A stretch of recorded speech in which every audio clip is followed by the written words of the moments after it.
أعوذ بالله من الشيطان الرجيم.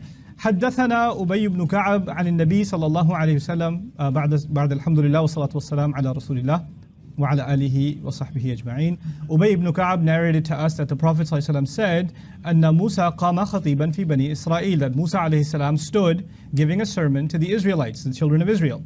فسئل أي الناس أعلم, so he was asked, who among the people is the most knowledgeable or knows more? Not most knowledgeable, I would say more knowledgeable, right? And a lot of translations make that kind of quick jump and say most knowledgeable. The reason you can't say most is because it doesn't say al-a'lam, it's not superlative. A'lam without the lam ta'rif is comparative, it's not superlative, right? So ana, he said, I know more. And of course this means in the context of among these people, I know more, right? فَعَتَبَ اللَّهُ عَلَيْهِ, so Allah reprimanded him, إِذْ لَمْ يُرَدُّ الْعِلْمُ يُرَدَّ الْعِلْمُ إِلَيْهِ, whereby knowledge was not attributed back to him. This red piece is actually sharh of the hadith. لَامَهُ وَخَاطَبَهُ مُخَاطَبَةً الْإِدْلَالِ وَطَالِبًا مِنْهُ حسن مراجعته ومذكرا له بما كرهه منه. That's all explanation, so I'll skip that part. Okay, that's just from a muhaddith. In any case, إذ لم يرد العلم أو يرد العلم إليه, you guys just did مضاعف, I believe. I was hearing some مد يمد مدا فهو ماد, right? So when you say الأمر منه for radda, right? So we rudda, ruddi, and urdud, right? So the majzoom version, the lightest version, could be yarudda and yaruddi and yardud. And that's why you find lam yarudda. You see, that's actually a live example of what you guys just did. It could have been lam yaruddi and lam yardud also. All three of those would have been acceptable. Anyway, so as whereby knowledge was not attributed directly to Allah, even in that, and here is a moment of pause for us to understand that the Prophet Musa is not being reprimanded the way you and I get reprimanded. Like if I, for example, say, some obnoxious person asks, Ustad, who knows more Arabic in the room or something? And you say, well, Ustad, Adam does. No, you should have said Allah knows better. No. In a given context, you can say who knows more. And clearly he didn't say who's the most knowledgeable. He just said among you, I'm more knowledgeable. But prophets have a higher standard than normal people. And even things that are actually completely harmless, for us to say, Allah will hold prophets to account for even those things. And this is actually a way of Allah distinguishing the standards He has for us from the standards He has for prophets. And this is the case even with our Prophet ﷺ. He is reprimanded in the Quran, he's corrected in the Quran over things that for any other human being would not be a sin. They actually wouldn't be a problem at all. The fact that he frowned at a blind person, for instance, and the word abasa means just a bulge on the forehead. He got frustrated as a blind person kept interrupting him in the middle of a conversation. And by the way, blind people are much better at hearing. One sense is gone, the other sense gets heightened. So he's fully aware that he's in the middle of another conversation. And the Prophet didn't say, stop, I don't like what you're doing, I'll talk to you in a second. He simply developed a bulge on his forehead, which is completely acceptable. By the way, even more acceptable because a blind person can't possibly be offended by a bulge on someone's forehead. That's not even possible.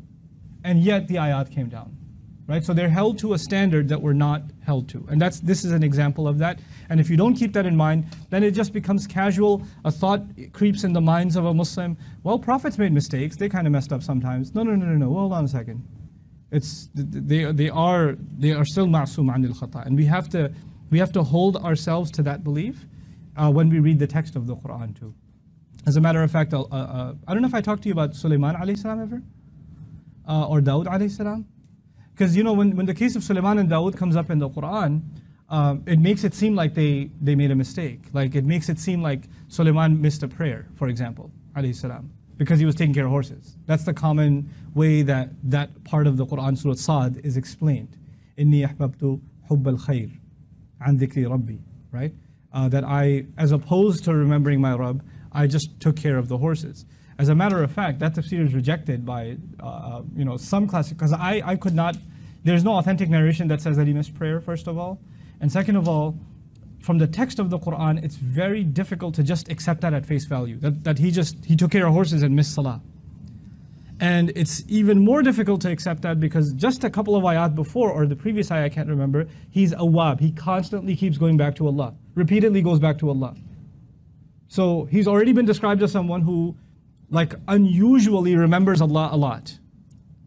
And in the very next ayah, we're to assume, based on the words عن ذكر ربي, that he missed prayer. And you know why they say he missed prayer? حتى توارت بالحجاب. توارت, what pronoun is that? توارت. She, right? But it doesn't say who she is. So they say until the sun disappeared behind the veil. And they assume it's the sun because it's feminine and the sun is considered feminine. The ayah doesn't say tawarat al-shams bil hijab. Now tawarat, you guys just did sarf. What pattern is that? Tawarat. Ta'awana, isn't it? What is the feature of ta'awana? Each other. Is this? Can you say about the sun, a single entity, each other? The sun with something else. Actually, what he did was, he was taking care of the horses, he made battle horses, he made them march. He made them mush. And they go. And they go next to each other, and they together disappear until he can't see them anymore. Tawarat is used for the horses that he was taking care of, until they went off into the sunset, in a sense. Okay? And actually, the an dhikri rabbi is I love taking care of these horses, inspired by my remembrance of my Rabb. I'm actually taking care of these horses because they're going to do the work of the deen. He's doing this fi sabilillah. Hatta tawarat bil hijab. So there's another reading of the same text, which doesn't violate any authentic narration, except it violates what became very popular historically, just a popular interpretation. Yet it retains the integrity of Sulaiman alayhi salam, right? So once you have certain principles in your mind, like the integrity of prophets has to be retained, then the way you read the text becomes different. And the way you question text also becomes different. You know, we don't jump to conclusions about prophets alayhi salatu wasalam. Oh, anyway, there's one more thing about since Sulaiman came up. So when the horses came back, when horses come back and you're a horse trainer, what do? You check on them. You check on them.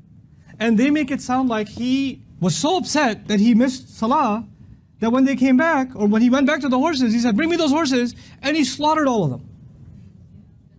Okay, he slaughtered all the horses. And Imam Razi comments all the opinions about those ayat, you know. فَتَفِقَ مَسْحًا بِالسُّوقِ وَالْأَعْنَاقِ. He began to mash, I won't translate mash yet, by the limb and the necks. By the limbs, the legs, and the necks, okay? So most scholars say, مَسْحًا مَسْحًا بِالسِّكِّين. He passed over a knife over all of them, he sliced all of them. These horses made me forget my prayer. And then the scholars got into this whole debate about, well, if he slaughtered horses, he must have done this fi sabilillah, to give them as sadaqah, as dhabiha, as, you know, to give out. And because they couldn't fathom that a prophet would just, because, you know, what does it sound like at face value? He became upset and he lashed out at the horses. But, you know, when you mess up, and especially if you miss a prayer, you don't blame anyone else. Who do you blame? Yourself. They said, well, no, he just saw his opportunity to slaughter horses and give them in charity. I'm like, that's not what the text is saying at all. I don't know how you... So Imam Razi said so, and I could not, I don't agree. I read Shawkani, I don't agree. Then I read Ibn Kathir, I was like, I can't agree. I don't know. Ibn Kathir, ya rahimakallah, I really love you, but I just can't. My conscience is not sitting well. I'm going to keep reading. And I keep reading it. And then Imam Razi.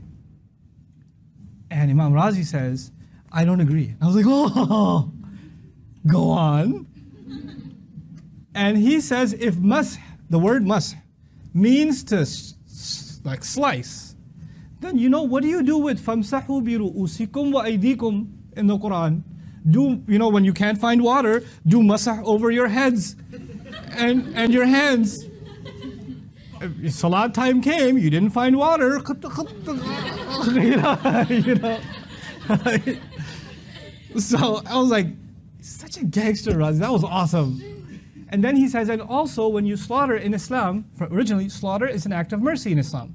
So the way you slaughter is not by torturing an animal. You slaughter them in the neck. But the ayah says he sliced their legs and then the necks. Why would a prophet torture an animal? Slicing its legs and then its neck. He says then, actually the horses come back after being exhausted. He pats them on the leg and he strokes them on their neck, which is what you do when horses are exhausted and you're checking on them. It's describing what he was doing. And it's completely consistent with the text. And you don't have to imagine the word sikeen, knife, in the text. Like, integrity of prophets. It's not hard to retain. Just be Just commit yourself to the text, you know? With all due respect to the other opinions, with all due respect. This is more convincing. Wallahu ta'ala. Anyway, so it's another example of that. He said, I know more. And this is sometimes important for a teacher to say. This is also important to defend. You know, if, sometimes students are acting obnoxious. Why aren't we learning chapter 7? Why are we learning chapter 4? I know a little bit more than you. Just a little bit. I'm not saying I know everything, but can I just teach you right now? Okay, fine. Sometimes you do have to put a student in place. You have to remind them of their place. And you have to do that. And by the way, he's teaching Banu Israel.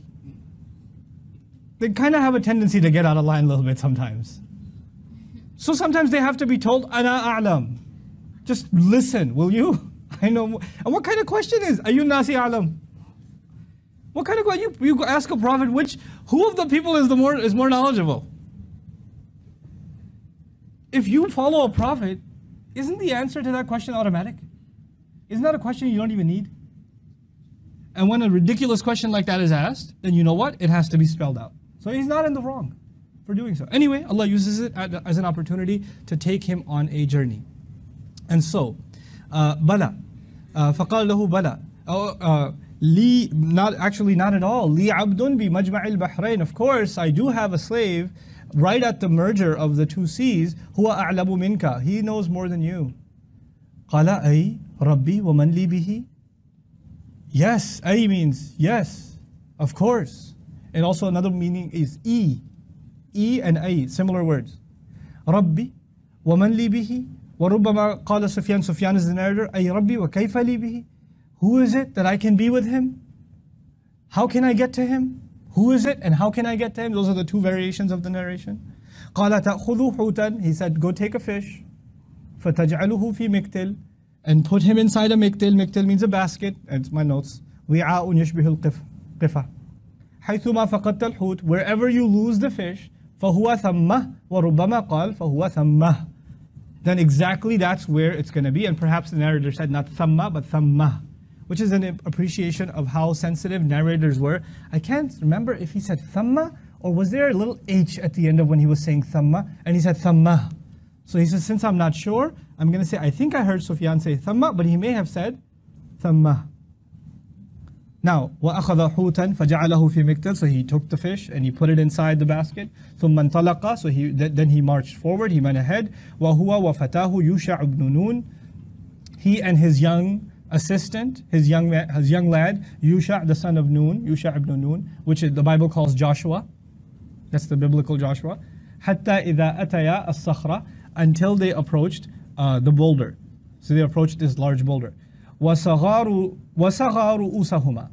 This is saga is a separate word, or should be sa'a? Sorry. وَضَعَ رُؤُوسَهُمَا. They placed their heads on the rock. Like they leaned at it and they just kind of passed out. Okay? فَرَقَدَ مُوسَى. So Musa woke up. وَاضْطَرَبَ الْحُوتِ. And as he woke up, startled, the fish actually it got disturbed. تَحَرَّكَ مَعَ أَنَّهُ مَيِّتٌ. The narrator or the muhaddith is actually explaining, it started moving despite the fact that it's dead. وَقِيلَ كَانَ مَشْوِيًا. It's also been said that it was roasted already. It was already roasted fish and it just kind of started moving and فَخَرَجَ. So it left. فَسَقَطَ فِي الْبَحْرِ. So it fell into the sea. فَاتَّخَذَ سَبِيلَهُ فِي الْبَحْرِ سَرَبًا. Then it took into the sea a path that looked like a mirage. I'll skip and it made a small opening, kind of like, the wake. It made a wake. So this makes it seem like they were, in fact, the narration makes it seem like they were walking inland and then it jumped into the beach. Okay? فَأَمْسَكَ اللَّهُ عَنِ الْحُوتِ جِرْيَةَ الْمَاءِ. So Allah held the fish on the flow of the water, meaning the fish didn't jump into the water, it went on top, like a jet ski kind of thing. So Allah held it on the surface of the water. فَصَارَ مِثْلَ الطَّاقِ. So it went like a spear, like it went forward like a spear. وَهَذَا مِثْلُ فَقَالَ هَكَذَا مِثْلُ الطَّاقِ. So and then the narrator says this is what a spear looks like, and he started kind of demonstrating visually. And so they say he did some visual demonstration, and they put that in the narration as well. فَانْطَلَقَا يَمْشِيَانِ بَقِيَّةَ لَيْلَتِهِمَا وَيَوْمِهِمَا actually should be. Anyway, so they both started moving forward. They went ahead, they didn't realize the rest of their night and the next day too. So 2 days worth like a whole 24 hours worth of travel. They continued. حتى إذا كان من الغد, until time came of the evening, early morning. قال لفتاه, he said to his young lad, آتنا غداءنا, bring us our lunch. لقد لقينا من سفرنا هذا نصبا. This is directly from the Quran. We've met with quite a bit of exhaustion. ولم يجد موسى النصب حتى جاوز حيث أمره الله. And Musa did not meet with any exhaustion until he had way past where Allah had commanded him to be. In other words, Allah did not give him any sense, any inclination that he's passed beyond where he's supposed to be. قال له فتاه, so his young lad said to him, أرأيت إذا وينا إلى الصخرة, did you see when we took refuge towards the boulder?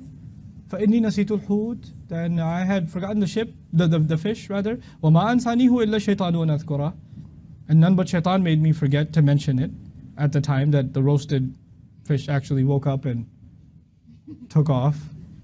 وَاتَّخَذَ سَبِيلَهُ فِي الْبَحْرِ عَجَبًا. Now that I think of it, it did take a really strange way into the sea. What's ajab about a fish in the sea? When it's dead, two, it's on the surface, not under. You know, it's going, you could see it going. فَكَانَ لِلْحُوتِ سَرَبًا وَلَهُمَا عَجَبًا. So the fish actually looked unreal. For the fish, there was this mirage-like looking wake that was there, and both of them found it strange. By the way, this hadith saying lahuma ajaban suggests that Musa saw it too. Because it's not lahu ajaban, it's lahuma ajaban, right? And that further corroborates ara'aita, didn't you see also? Because the Fata, Yusha, is talking to Musa alayhi salam, suggesting Musa saw the fish take that road too. But Allah made them not remember, and then he attributes that to shaitan. تعجبا من أمره لأنه خارق للعادة. This is sharh, so we won't go into that. قال له موسى ذلك ما كنا نبغي. Musa said, that is what we were in pursuit of. فارتد على آثارهما قصصا. So they retraced their remnants, their footsteps, step by step. قصصا means step by step. رجع يقصان آثارهما. So they came back, tracing their steps. حتى انتهيا إلى الصخرة, until they ended up at the boulder where they originally were. فَإِذَا رَجُلٌ مُسَجًّا مُغَطَّى بِثَوْبٍ. Mughatta is the sharh word. So when they saw a man completely wrapped up, enveloped in a garment, فَسَلَّمَ مُوسَى. So Musa said salam to him. فَرَدَّ عَلَيْهِ. So he responded to him. فَقَالَ. And he responded to him by saying, وَأَنَّا بِأَرْضِكَ السَّلَامِ. And how do you people say salam where you come from? You just say salam, you don't introduce yourselves? So the man kind of was a little bit aggressive and said, this is it, this is all the salam you guys do where you come from? Anna bi ardika salam. And notice he doesn't say, wa anna bi ardikuma as-salam. It says, though Musa alayhi salam has already grabbed the Fata and said, let me do the talking. And now he's getting put in his place a little bit. Qala ana Musa. I said, oh, okay, I get what you're saying. I'm Musa. Assalamu alaikum, I'm Musa. I'll introduce myself properly. Qala Musa bani Israel. Musa from the children of Israel? Musa of Bani Israel is mudaf ilayh. Musa bani Israel. Okay? Typically a proper name is not used as a mudaf, right? But you know, in Old English, I am David of Camelot or something. You know? So they use of instead of from. Like nowadays you say, I'm Mike from Chicago, like, you know. But you don't say I'm William of Dallas, like, you know. You don't do that, you say from, but in Old Arabic and old languages you use a lot of, right? So Musa of Bani Israel, قال نعم أتيتك لتعلمني مما علمت رشدا. I came to you so you could teach me from what you've been taught in terms of uprightness and guidance. قال يا موسى. He said, Musa, إني على علم من علم الله. I am committed and I'm committed to knowledge from within the knowledge of Allah. علمنيه الله لا تعلمه, that Allah has taught me that you don't know.